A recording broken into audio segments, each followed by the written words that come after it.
labor que había hecho el doctor Jan Tessari, eh, muchas veces junto a su mujer, que nosotros los conocimos de hace muchísimo tiempo.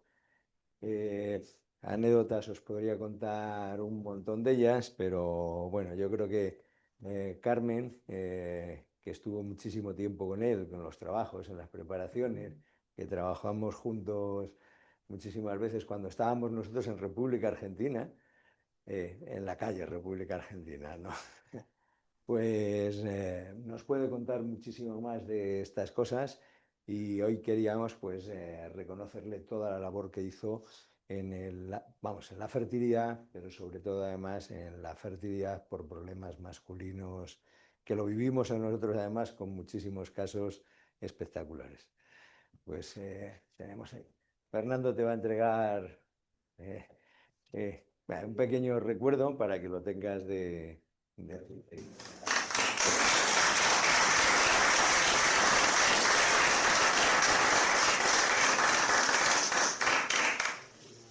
Bueno, pues muchas gracias a los organizadores, sobre todo a los que siempre han sido amigos nuestros, Pascual y Fernando. Pasamos unos años muy agradables con vosotros, trabajando juntos. Y, y bueno, es una pena, hemos perdido a un gran hombre, hemos perdido a un gran investigador. Casi todas las conferencias bueno, casi no, todas las conferencias que se han dado hoy aquí, está muy ligada a su investigación. Él ha tocado todas las líneas que habéis presentado aquí. Y por comentaros un poquito cómo era él, pues aunque muchos a lo mejor no lo habéis conocido personalmente, pero sí por el contrario, habéis leído muchos artículos de él, porque disponía más de 500 artículos publicados en revistas internacionales con alto factor de impacto y sobre todo con alto factor de citación. Él comienza su carrera en Praga, su carrera en medicina, y es muy curioso porque su currículum académico empieza con matrícula en primer curso de medicina, todo en matrícula, y termina el sexto de medicina con matrícula.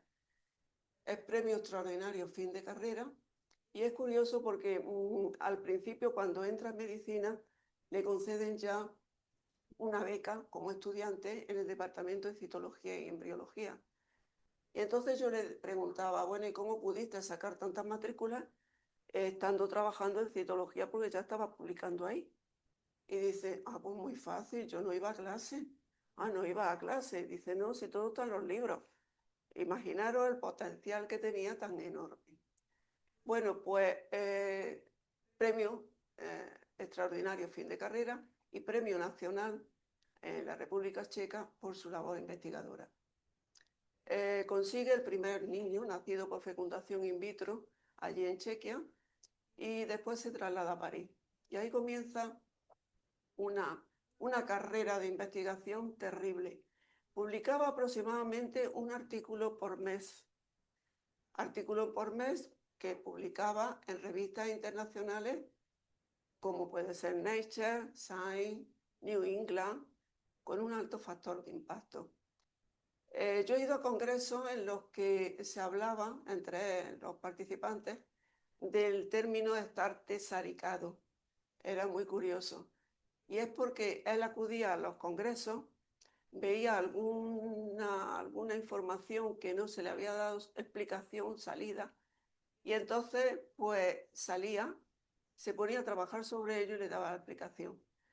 Pero al momento, o sea, lo publicaba después. Entonces le decían que cuando alguien hacía eso, le decían, estás tesaricado. Y él consigue también el primer EASY en París. También hemos hablado aquí pues, del líquido folicular, que ha trabajado mucho en líquido folicular, tanto en la movilidad como en la vitalidad, como en la morfología de los espermatozoides, sobre todo en la reacción acrosómica también, muy importante, y que he visto que aquí se han explicado algunos aspectos del espermatozoide y se han dejado pasar lo que era la reacción acrosómica. Muchas veces La fragmentación del ADN, como alguien explicaba aquí, es por la fragmentación, digamos, de las membranas. Las membranas primero pero claro, es que yo he visto ahí en algunas fotos y es que parece ser que el acrosoma estaba ya deshecho, estaba ya eliminado. Todos vosotros también habréis visto cómo la ICSI empezó microinyectando el espermatozoide en el espacio periovular.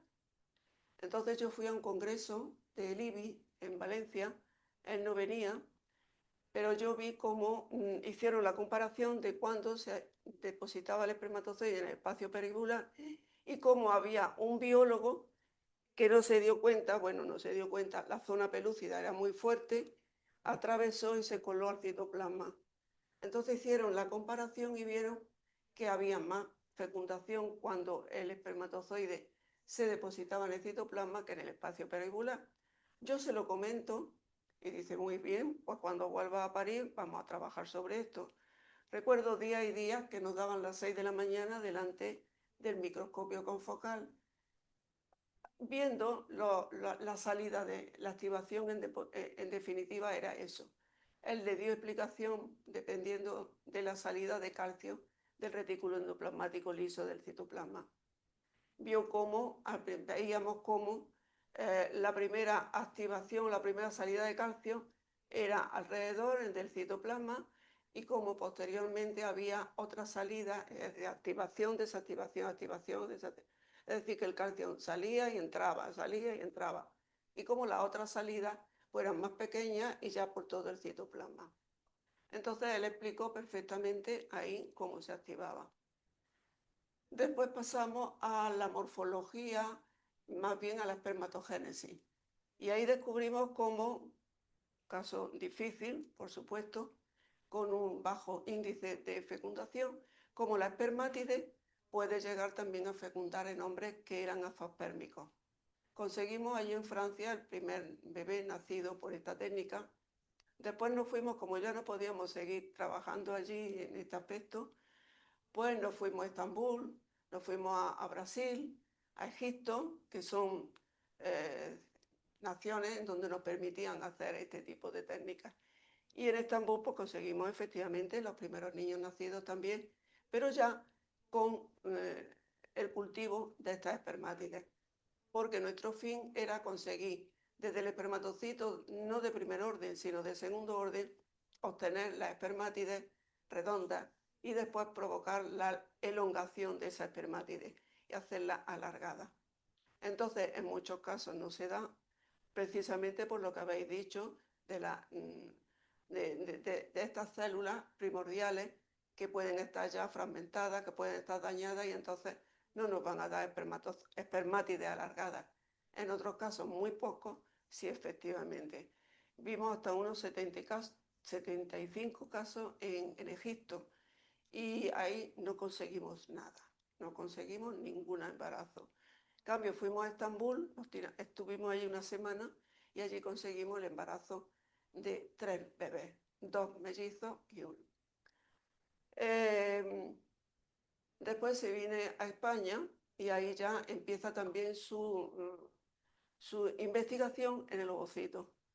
Empieza con los ovocitos de gran calidad, los pronúcleos, cómo se puede distinguir un ovocito mejor de peor dependiendo del estado de los pronúcleos, del tamaño, del número de nucleolos, de su disposición, etcétera, etcétera. También investiga sobre los protocolos de estimulación, haciéndolos personalizados. Su ámbito ha llegado a ser muy grande, muy grande. Yo creo que no hay ni un solo tema que no haya tocado. Y el último artículo que él escribió y que se publicaba precisamente en enero, pues era el alma del embrión. Os recomiendo que lo leáis porque es precioso, es muy lindo. Él era amante de leer la Biblia. La Biblia se la conocía de pe a pa. Aparte de ello, pues tocaba muy bien el piano, lo tocaba de oído, imaginaros. Jugaba al tenis, al pádel. Fue velocista en su país, ganador velocista. y de carrera de velocidad. Sabía 8 idiomas, pero no 8 idiomas para hablar, no, escrito también y sin faltar ortografía. Recuerdo, como ha dicho el señor Casuto, que él se montó en un avión para ir a Italia a dar una conferencia. Entonces cogió el cuadernillo ese que hay en los aviones, lo coge y empieza a leer en italiano. Lo recoge un médico allí en el aeropuerto, teníamos que ir a 1 hora de distancia y empieza a preguntarle, ¿y el verbo, el presente de esto? Y yo, madre mía, el futuro, llega allí a la conferencia y dice, si quieren puedo hacer la conferencia en italiano. Yo, ¿cómo? Y empieza, pero iba muy lento. Entonces dijeron, no, pasa en inglés, que después, pues las preguntas después que le decía el público fue en italiano. Es decir, tenía una facilidad para aprender los idiomas impresionante. Por eso os digo que ha fallecido, que se nos ha ido un gran hombre y sobre todo un gran investigador. Muchas gracias a todos vosotros.